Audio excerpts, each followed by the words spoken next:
ফিলিস্তিনের মতো বিদ্যমান বাস্তবতা কেবল আরব কিংবা মুসলমানদের জন্যই উদ্বেগজনক নয়, বরং তা সমগ্র মানব জাতির জন্যই উদ্বেগের বিষয়। একজন মানুষ হিসেবে প্রত্যেক ফিলিস্তিনির জীবন অমূল্য। ফিলিস্তিনের জনগণের বিরুদ্ধে যে মানবতা বিরোধী অপরাধ হচ্ছে তার জন্য সংশ্লিষ্ট সকলকে দায়বদ্ধ করতে হবে। ফিলিস্তিনের জনগণের উপর চলমান নৃশংসতা, বিশেষত নারী এবং শিশুদের সাথে প্রতিনিয়ত যে নিষ্ঠুরতা বিশ্ব দেখাচ্ছে, তা থেকে নিস্তারের জন্য বাংলাদেশ অনতিবিলম্বে সম্পূর্ণ যুদ্ধবিরতির আহ্বান জানাচ্ছে। দ্বিরাষ্ট্রভিত্তিক সমাধানেই মধ্যপ্রাচ্যে টেকসই শান্তি আনতে পারবে।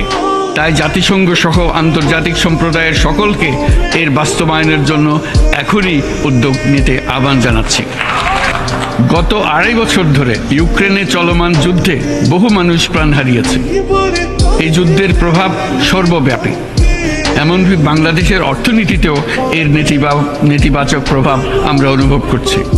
আমরা তাই উভয় পক্ষকে সংলাপে বসে বিরোধ নিরসনের মাধ্যমে যুদ্ধের অবসান ঘটানোর আহ্বান জানাচ্ছি।